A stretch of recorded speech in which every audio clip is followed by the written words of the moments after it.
ಜೈ ಹಿಂದ್ ಸೈನಿಕರೇ. ನಿಮಗಾಗಿ ಇವತ್ತು ನಾವು ಕಂಪ್ಯೂಟರ್ ಸೈನ್ಸ್ ಅಂಡ್ ಅಪ್ಲಿಕೇಶನ್ದು ರ್ಯಾಂಕ್ ಲಿಸ್ಟ್ ತಯಾರು ಮಾಡಿದ್ದೀವಿ. ಕಾರಣ ಕಾಮೆಂಟ್ ಮಾಡಿದ್ರು ಒಬ್ರು, ಕಂಪ್ಯೂಟರ್ ಸೈನ್ಸ್ ಅಂಡ್ ಅಪ್ಲಿಕೇಶನ್ದು ರ್ಯಾಂಕ್ ಲಿಸ್ಟ್ ತಯಾರು ಮಾಡಿ ಅಂತ ಹೇಳ್ಬಿಟ್ಟು. ನೋಡಿ, ಇದರಿಂದ ನಿಮಗೆ ಸ್ವಲ್ಪನಾದ್ರೂ ಅನುಕೂಲ ಆಗಲಿ. ಅಕಸ್ಮಾತ್ ಯಾರಾದರೂ ಕೆಲವ್ರು ನೋಡ್ಕೊಂಡಿಲ್ಲ ಅಂದರೆ ಈಗ ನಿಮಗೆ ಸಿಕ್ಕೇ ಇಲ್ಲ ರ್ಯಾಂಕ್ ಲಿಸ್ಟು ಅನ್ನುವಂಥ ಸಂದರ್ಭದಲ್ಲಿ, ಈಗ ನಿಮಗೆ ಪೂರ್ತಿ ಇದನ್ನೆಲ್ಲದನ್ನು ಕೂಡ ನೀವು ಸಮ್ ಮಾಡ್ಕೊಂಬಿಟ್ಟು ಆರ್ಡರ್ ವೈಸ್ ಮಾಡಿಕೊಂಡು ಮತ್ತೆ ಅದು ರ್ಯಾಂಕ್ ಲಿಸ್ಟ್ ತಯಾರು ಮಾಡೋದಕ್ಕೆ ಟೈಮ್ ಆಗ್ತದೆ.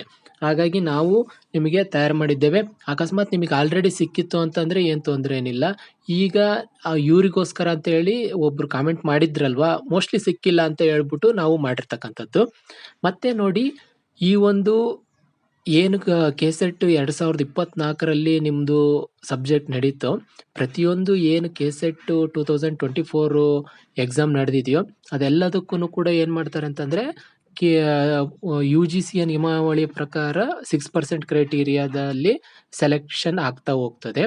ಆ 6% ಕ್ರೈಟೀರಿಯಾದ ಜೊತೆಗೆ ಕ್ಯಾಟಗರಿ ವೈಸು ಡಿವೈಡ್ ಆಗ್ತದೆ. ಕ್ಯಾಟಗರಿ ವೈಸು ಅಂತಂದರೆ ಕರ್ನಾಟಕದ ಪ್ರಸ್ತುತ ಮೀಸಲಾತಿಯ ಪ್ರಕಾರ ಕ್ಯಾಟಗರಿ 1ಗೆ 4%, 2Aಗೆ 15%, 2Bಗೆ 4%, ಮತ್ತು 3Aಗೆ 4%, 3Bಗೆ 5%, SCಗೆ 17%, STಗೆ 7%.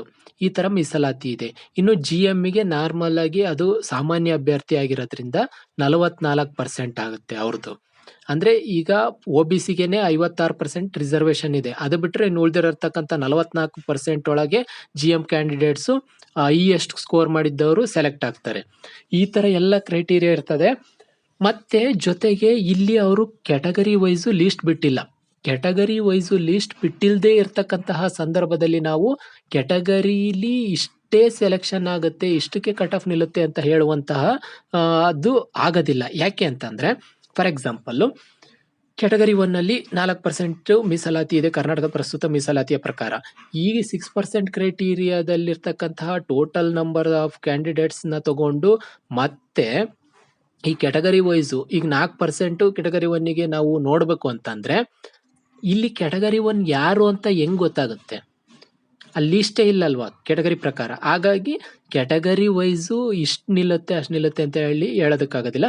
ಮತ್ತು GM ಬಗ್ಗೆ ನಾವು ಪ್ರಿಡಿಕ್ಟ್ ಮಾಡ್ಬೋದು, ಆದರೆ GM ಬಗ್ಗೆನೂ ನಾವು ಪ್ರಿಡಿಕ್ಟ್ ಮಾಡಿ ಈ ಸಂದರ್ಭದಲ್ಲಿ ಹೇಳ್ತಾ ಇಲ್ಲ. ಏನಕ್ಕೆ ಅಂತಂದರೆ, ಒಬ್ಬರೋ ಇಬ್ಬರೋ ಏನು ಮಾಡ್ತಾರೆ ಅಂತಂದ್ರೆ, ತುಂಬ ಜನ ಅಲ್ಲ, ಒಬ್ಬರೋ ಇಬ್ಬರೂ ನೀವು ಈ ಥರ ಪ್ರಿಡಿಕ್ಟ್ ಮಾಡ್ತಾ ಇದ್ದೀರಾ, ಹಿಂಗಲ್ಲ, ಇನ್ನೂ ಜಾಸ್ತಿ ನಿಲ್ಲುತ್ತೆ, ಇನ್ನೂ ಕಮ್ಮಿ ನಿಲ್ಲುತ್ತೆ, ಈ ಥರ ಎಲ್ಲ ಹೇಳ್ತಾರೆ. ಹಾಗಾಗಿ ನಿಮ್ಮ ಕಣ್ಣು ಮುಂದೆನೇ ಚಿತ್ರಣ ಇದೆ.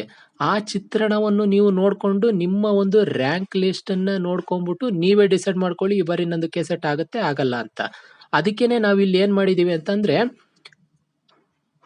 ಕಟ್ ಆಫ್ ನಿರ್ಧಾರಕ ಅಂಕಗಳು, ಕಟ್ ಆಫ್ ಡಿಸೈಡಿಂಗ್ ಮಾರ್ಕ್ಸ್ ಅಂತ ಏನಕ್ಕೆ ಹಾಕಿರೋದು ಅಂತಂದರೆ, ಇದಕ್ಕೇನೆ ನಿಮಗೆ ಆಲ್ರೆಡಿ ಒಂದು ಕ್ಲಾರಿಟಿ ಬಂದ್ಬಿಡುತ್ತೆ. ಹಾಗಾಗಿ ಮತ್ತೆ ನೋಡಿ, ಈ ಒಂದು ಸಂದರ್ಭದಲ್ಲಿ ಈಗ ಏನು ಇದೆ ಈ ಒಂದು ನಿಮ್ಮ ರ್ಯಾಂಕ್ ಲಿಸ್ಟು, ಅದನ್ನು ಕರೆಕ್ಟಾಗಿ ನೋಡ್ಕೊಂಬಿಟ್ಟು ಮತ್ತೆ ಏನಾದರೂ ನೀವು ಈ ಬಾರಿ ಕೆಸೆಟ್ ಆಯಿತು ಅಂತಂದರೆ ಅಸಿಸ್ಟೆಂಟ್ ಪ್ರೊಫೆಸರಿಗೆ ನೀವೇನು ಮಾಡಬೇಕು ಅಂತಂದರೆ ತಯಾರಿ ಮಾಡಿಕೊಳ್ಳಿ. ಯಾಕೆ ಅಂತಂದರೆ, ಅಸಿಸ್ಟೆಂಟ್ ಪ್ರೊಫೆಸರ್ಗೂ ಕಾಲಾಗುವಂಥ ಸಾಧ್ಯತೆ ಹೆಚ್ಚಿದೆ.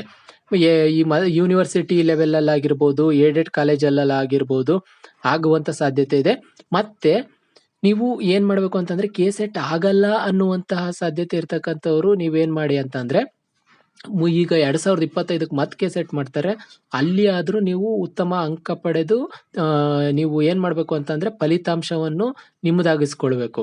ಈಗ GK ಪೇಪರು ಮತ್ತು ನಿಮ್ಮ ಸ್ಪೆಸಿಫಿಕ್ ಪೇಪರು ಎರಡರಲ್ಲೂ ಕೂಡ ನೀವು ಸಮಾನವಾದ ಅಂಕ ಗಳಿಸಿದರೆ ನಿಮಗೆ ಒಳ್ಳೆಯದಾಗುತ್ತೆ.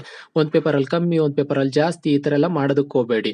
ಮತ್ತು ಟೈಮಿಂಗ್ಸು ತುಂಬ ಮುಖ್ಯ ಆಗುತ್ತೆ. ನೀವೇನಾದರೂ ಫಸ್ಟ್ ಪೇಪರಿಗೆ ತುಂಬ ಹೆಚ್ಚಿಗೆ ಟೈಮ್ ತಗೊಂಡು ಸೆಕೆಂಡ್ ಪೇಪರಿಗೆ ಕಮ್ಮಿ ಟೈಮ್ ಮಾಡಿದ್ರಿ ಅಂತಂದರೆ ನಿಮಗೆ ಗೊತ್ತಿರ್ತಕ್ಕಂಥ ಆನ್ಸರ್ಗಳ್ನ ಹಾಕೋದಕ್ಕೂ ಕಷ್ಟ ಆಗುತ್ತೆ. ಹಾಗಾಗಿ ಇದನ್ನೆಲ್ಲ ನೋಡ್ಕೊಳ್ಳಿ. ಒಳ್ಳೆಯದಾಗಲಿ. ಜೈ ಹಿಂದ್, ಜೈ ಭಗತ್ ಸಿಂಗ್.